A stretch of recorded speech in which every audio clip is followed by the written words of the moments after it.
Yeah, Caitlin, I'll step out. During that live interview you guys were just talking about, the actual march came right through us, but as you guys wrapped up, they are way past us now. So you can see what's left of them are now in the green space. So the march is now wrapped up. People have been breaking off the parade route, going on their way to enjoy the rest of this beautiful Saturday afternoon. APD out here doing an excellent job. The Highway Patrol doing an excellent job keeping everybody safe, making sure everybody that was marching was safe as well, keeping traffic from coming through here. Obviously, it's a busy Saturday afternoon, so they did a great job. They used MARTA as well, some of the buses to help keep cars from coming through here. So just an excellent job by all the organizers, keeping us peaceful, letting people have their voices heard. And again, for all of the APD officers and the Highway Patrol on bikes, motorcycles, on their time here after working probably last night as well. This is a successful demonstration for the folks who put this on. We talked to several people also here at the march. Some of them been to all of them, some of their first time. Many had different reasons for coming out here. Some of the new ones since the other No Kings marches, of course, the war. That's a lot of signs in this demonstration about the war in Iran. So everybody had their own reasons, but one lady, they came from Marietta, she got emotional. She said, you know, it made her feel like she wasn't alone. Obviously, she has issues with how the country's being ran right now, and she said sometimes you can feel like you're in a lonely spot. She said coming out here with these, several hundred, over 1,000 people made her feel like she just wasn't by herself. So again, everybody had their own reasons for coming out here, and it looked like a successful demonstration for those folks who did put on the No Kings here in downtown Atlanta.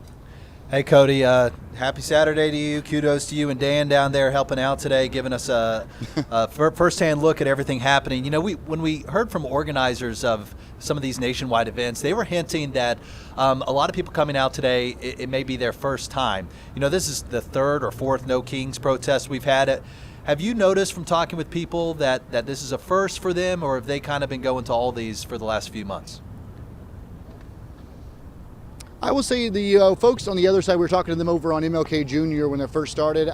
I would say 90% of the folks I talked to, this is their third or fourth one. Some have been to all of them. But I did talk to a couple young ladies. This was their first one, and they said they just kind of got fed up and they wanted to come out here and be a part of it.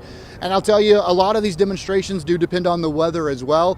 I mean, it's a beautiful Saturday here. Started off cool. It's starting to warm up here, so that does help as well. But everybody had their own reasons. A lot of it, though, again, goes back to why these things happen. They're just fed up with how the country's being ran.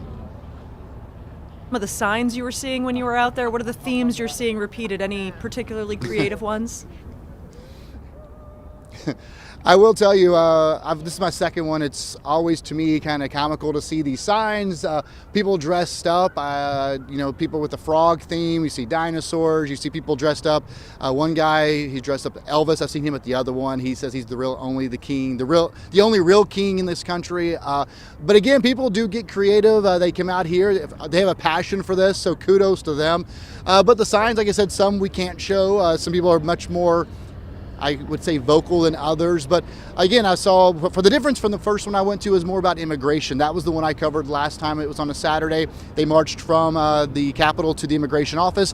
This one literally went just from the green space down here, wrapped around the Capitol. And I'll say the biggest difference in this one that I watched as an observer, you saw more about the war. Of course, we were not in war at the time of the last No Kings, so that was something different about this one that I saw compared to the other No Kings march. But really the same kind of I would say overall messaging. Again, people just fed up, the economy, and of course the whole No Kings hierarchy as well. That's the message we've been hearing. But again, you can see APD, a lot of these folks, these APD officers coming out in their own time, getting paid overtime, but they are heading back. A lot of the motorcyclists and those bicycle cops out here who escorted those marchers, that's what you're seeing behind us. But again, if you are coming downtown, one word is the streets are starting to open up. Capitol Avenue, obviously, and MLK Jr., and here on Memorial Drive, the roads are back open at this hour.